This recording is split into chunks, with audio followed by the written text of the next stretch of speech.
272 गोदी नौकरशाहों को इस बात पर आपत्ति है कि राहुल गांधी चुनाव आयोग की निष्पक्षता पर सवाल उठा रहे हैं।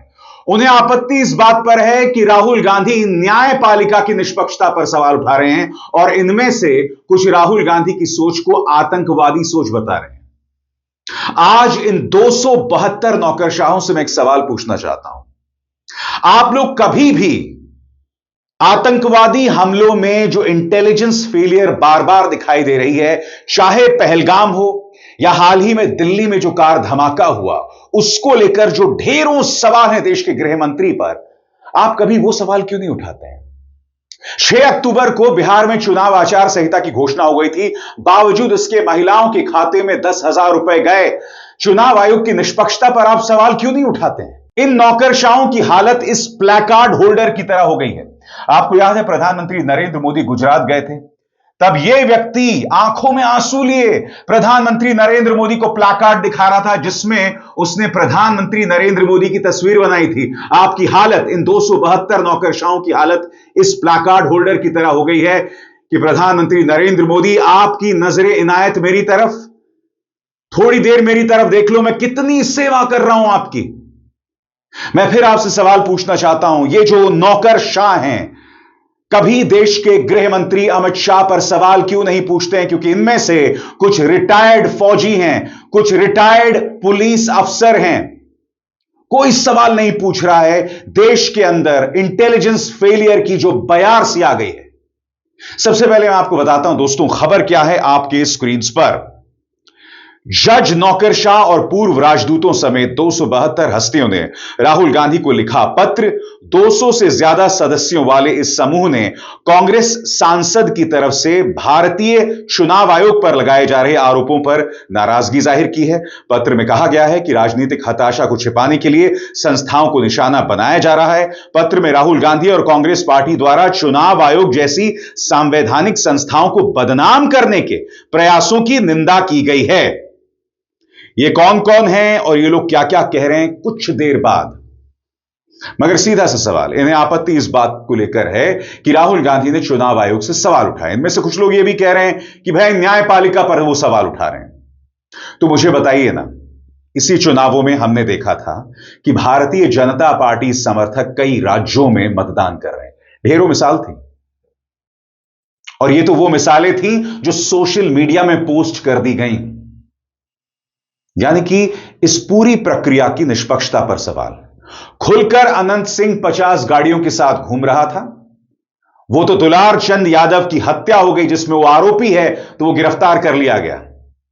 क्या कभी आप चुनाव आयोग की निष्पक्षता पर सवाल उठाएंगे जब प्रधानमंत्री नरेंद्र मोदी लोकसभा चुनावों की भाषण में कहते हैं कि तुम्हारी 2 भैंसों में से 1 भैंस ज्यादा बच्चा पैदा करने वालों को दे दिए जाएंगे, या तुम्हारा मंगलसूत्र ज्यादा बच्चा पैदा करने वालों को दे दिया जाएगा? जब प्रधानमंत्री नरेंद्र मोदी इस तरह की भड़काऊ बातें करते हैं, देश के गृह मंत्री बंगाल जाकर कहते हैं कि हमें बंगाल में सत्ता मिला दो, हम घुसपैठ रोक देंगे।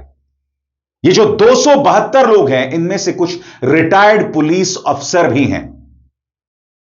क्या आपने कभी अमित शाह से पूछा कि बीएसएफ तो आपके अंतर्गत आती है, तो घुसपैठियों का रोना आप क्यों रो रहे हैं? अगर आप घुसपैठियों पर सवाल उठा रहे हैं, 11 साल से भाजपा सत्ता में है, सीमा की निगरानी की जिम्मेदारी भाजपा की है। क्या इन नौकरशाहों में हिम्मत है? कहां से लाते हैं आप ये बेशर्मी? कहां से लाते हैं आप ये कायरता? मैं क्षमा चाहूंगा, मैं इन कड़े शब्दों का इस्तेमाल कर रहा हूं क्योंकि इनमें से कुछ लोगों का इंटरव्यू मैंने तब किया था जब मैं टेलीविजन में नौकरी किया करता था। इनमें से कुछ लोगों की मैं बेतहाशा इज्जत करता हूं, मगर दुख हो रहा है दोस्तों कि ये नौकरशाह आज की तारीख में इनकी ये बदतर हालत हो गई है। स्वाभाविक सी बात है, कांग्रेस ने इस पर प्रहार किया है। सुनिए क्या कह रही है सुप्रिया सुनेत। 140 करोड़ से ज्यादा देश के आबादी में 272 ये कौन से प्रतिष्ठित लोग हैं? मुझे तो नहीं पता कितने प्रतिष्ठित हैं, लेकिन हाँ, ये पोस्ट रिटायरमेंट बीजेपी के एम्प्लॉयमेंट एक्सचेंज में आवेदन करता जरूर लग रहे हैं। आपने काफी सारे इन लोगों का नाम लिया जो पदों पर रह चुके हैं। इनमें से एक व्यक्ति भी पूर्व चुनाव आयुक्त नहीं है, एक व्यक्ति ऐसा नहीं जिसने चुनाव आयोग में कभी काम किया हो। तो ये सब अपने कार्यक्षेत्र के बाहर की बातें कर रहे हैं। तमाम पुलिस के अधिकारी हैं, वो बढ़ते हुए क्राइम रेट पर दिल्ली में जो हो रहा है उस पर बात करें, कुछ रॉ के मैंने सुना प्रमुख है इसमें, वो बात करें कि कैसे एक के बाद एक इंटेलिजेंस फेलियर हो रहा है, ना आपको पहलगाम के बारे में पता चलता है, ना आपको दिल्ली बम ब्लास्ट के बारे में पता चलता है, आप लगातार पिछड़ रहे हैं। उसके बाद इसमें से आपने बताया कि कुछ उच्चायुक्त रह चुके लोग हैं। अरे भाई, फॉरेन पॉलिसी कैसे फेल होती जा रही है उस पर चर्चा नहीं है, इधर उधर की बातें हैं। देखिए ऐसा है, इनमें से कितने लोगों की आज हिम्मत है ये स्वीकारने की या उस पर सवाल पूछने की कि इतने फर्जी पते, इतने फर्जी आईडी, एक एक छोटे छोटे घरों में सैकड़ों लोग कैसे रजिस्टर हो रहे हैं। इनमें से कितने लोगों की हिम्मत है ये पूछने की कि बिहार में चुनावों के बीचों बीच सरकार 10-10 हजार बांटती रही और चुनाव आयोग चुप रहा, चुनाव आयोग की संदिग्ध भूमिका पर एक शब्द नहीं बोला जा रहा है। इनमें से कितने लोगों की हिम्मत है ये पूछने की, सबूतों के साथ दिख रहा है कि बीजेपी के तमाम नेता एक से ज्यादा जगहों पर वोट डाल रहे हैं, कभी दिल्ली में, कभी हरियाणा में, कभी बिहार में, एक सवाल नहीं पूछ पा रहे हैं। देखिए दिक्कत यह है कि 2014 के पहले जो सम्मानित प्रतिष्ठित नागरिक होते थे इस देश के, वो चुनी हुई सरकार से सवाल पूछते थे, क्योंकि सही भी है, सरकार के पास संस्थाएं हैं, संसाधन है, सत्ता है, उससे सवाल पूछा जाता है। ये लोग राहुल गांधी से सवाल पूछना चाहते हैं। राहुल गांधी जो लोकतंत्र को बचाने के लिए मजबूती से लड़ रहे हैं। मेरा अपना मानना है कि राहुल गांधी ने चुनाव आयोग का पर्दाफाश एलिगेशंस के साथ नहीं, सबूतों के साथ किया है। इन सबूतों को देखकर क्या इन 272 लोगों ने अपनी आंखों पर पट्टी बांध ली है? अब मैं आपको पढ़ के सुनाना चाहता हूं इनके चाटुकारिता भरे लफ्ज। क्या कहा गया है आपके स्क्रीन पर? हम सिविल सोसाइटी के वरिष्ठ नागरिक गहरी चिंता जताते हैं कि भारत का लोकतंत्र ताकत से नहीं बल्कि उसकी बुनियादी संस्थाओं पर बढ़ते जहरीले बयानों से हमला झेल रहा है। कुछ राजनीतिक नेता असली पॉलिसी विकल्प देने के बजाय बिना सबूत वाले उत्तेजक आरोपों को अपनी राजनीतिक रणनीति बना चुके हैं।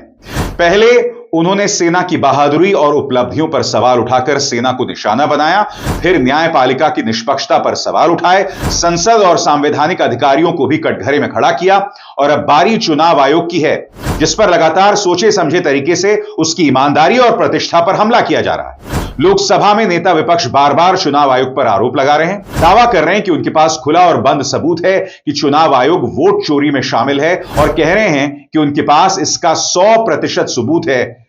ऐसा इस पत्र में लिखा गया है। उत्तर प्रदेश के पूर्व डीजीपी विक्रम सिंह सामने आए।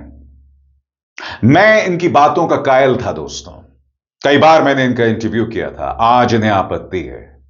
ये क्या कह रहे हैं कुछ देर बाद, मगर मैं उत्तर प्रदेश के डीजीपी से सवाल पूछना चाहता हूं। जब हाथरस में रातों रात बिटिया का शव जला दिया जाता है और जब प्रशासन धमकी देता है वहां के परिवार पर, तब आपने मुख्यमंत्री आदित्यनाथ को कितनी बार कटघरे में रखा है? बताइए, कितनी बार कटघरे में रखा है?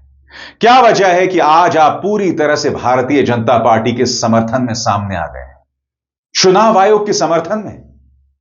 क्या आप इस बात को नजरअंदाज कर सकते हैं कि चुनाव आचार संहिता की घोषणा के बाद 10,000 रुपए गए थे?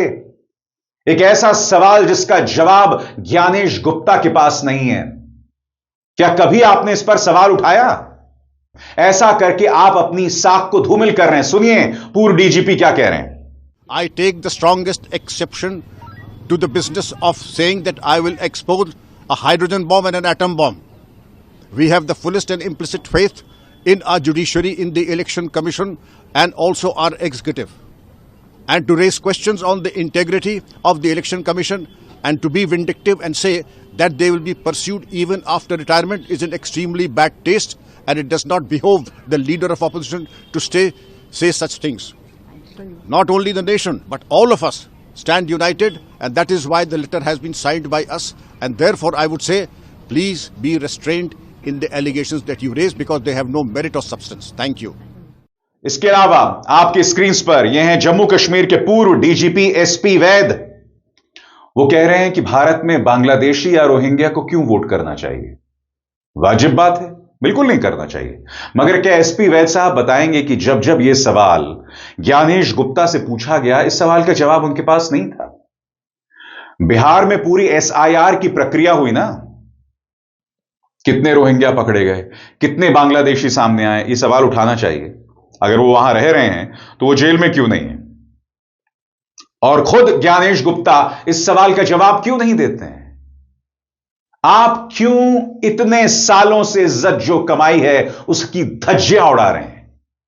क्योंकि आपको एक पार्टी विशेष के पक्ष में बोलना है। सुनिए एसपी वैद साहब क्या कह रहे हैं। We want our countrymen to know that Rahul Gandhi and Congress party, and particularly Rahul Gandhi, the leader of opposition, is actually attacking constitutional bodies. Initially, he attacked Indian armed forces. Then he attacked about neutrality of the Honorable Supreme Court of India. Then Parliament challenging their authority. What is this? And now vicious campaign about Election Commission of India's neutrality.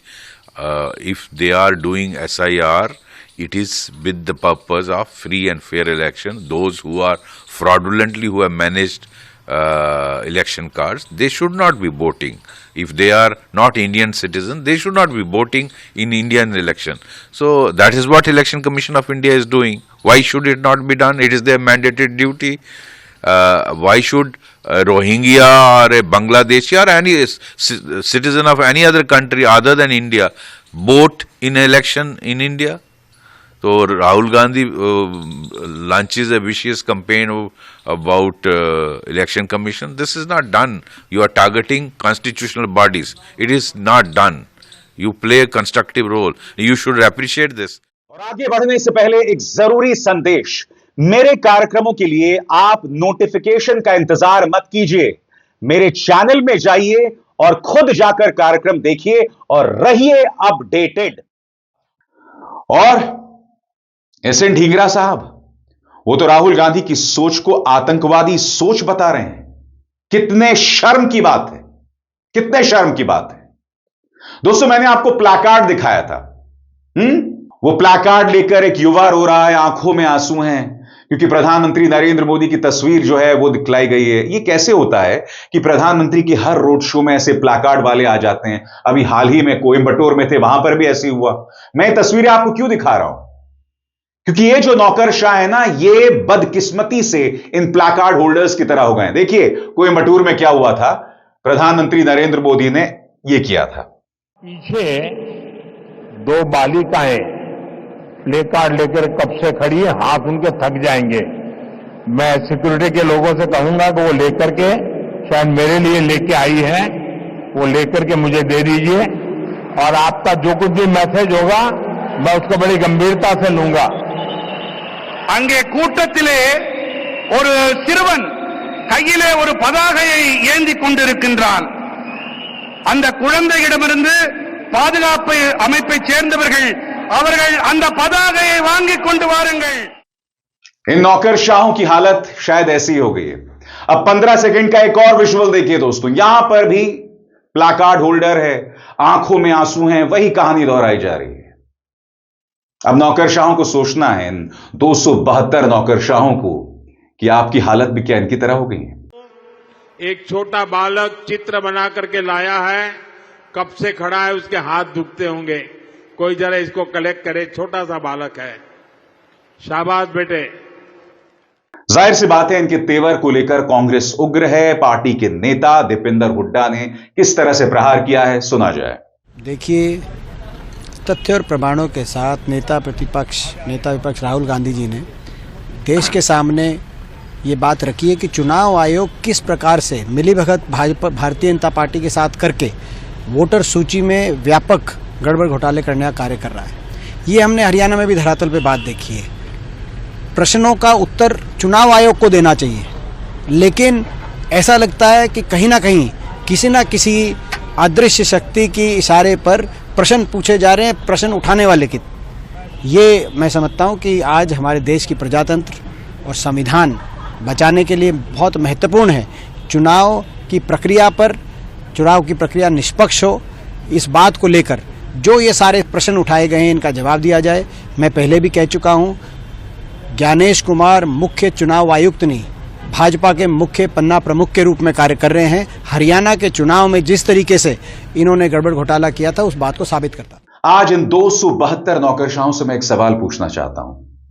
Delhi में हाल ही में धमाका हुआ, आप में से किसी ने भी इंटेलिजेंस फेलियर में देश के गृह मंत्री को कटघरे में नहीं रखा।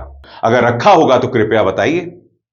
मैं आपसे एक सवाल पूछना चाहता हूं। ऑपरेशन सिंदूर में क्या कहा गया था कि एक और आतंकवादी हमला हुआ तो उसे एक्ट ऑफ वॉर कहा जाएगा। खुद गोदी मीडिया अपने सूत्रों के हवाले से बता रहा था कि इनमें से एक डॉक्टर तुर्की गया था और वहां पर उसकी मुलाकात पाकिस्तानी हैंडलर से हुई। मैं आपसे सवाल पूछना चाहता हूं, क्या आपने सरकार को याद दिलाया कि पाकिस्तानी एंगल फिर से सामने है? इस बार भारतीय जनता पार्टी, उसका गोदी मीडिया पाकिस्तान का नाम लेने से क्यों डर रहा है? सबसे बड़ी बात दोस्तों, मैं आपको एक बयान सुनाना चाहता हूं। यह बयान है चौधरी अनवरुल हक, और यह पाकिस्तानी संसद के अंदर इस बात की जिम्मेदारी ले रहे हैं कि पाकिस्तान ने ही लाल किले में हुए धमाका जो है वो करवाया। यह उनका नेता कह रहा है। सीधा सा सवाल, क्या यह नौकरशाह सरकार से सवाल पूछेंगे कि भाई पाकिस्तान जिम्मेदारी ले रहा है तो पाकिस्तान पर हम कार्रवाई क्यों नहीं कर रहे हैं? पहलगाम में बैसरण घाटी को खाली क्यों छोड़ दिया गया था? वहां एक भी सुरक्षा कर्मी क्यों नहीं था? आपका खून क्यों नहीं खौलता इस मुद्दे को लेकर? सुनिए पाकिस्तान का नेता चौधरी अनवरुल हक क्या कह रहा है। शर्म आनी चाहिए इन 272 नौकरशाहों को जिनमें हिम्मत नहीं है यह मुद्दा उठाने की। तो कजिया कश्मीर के हवाले से भी मालिक ने मेरे पे कर्म किया।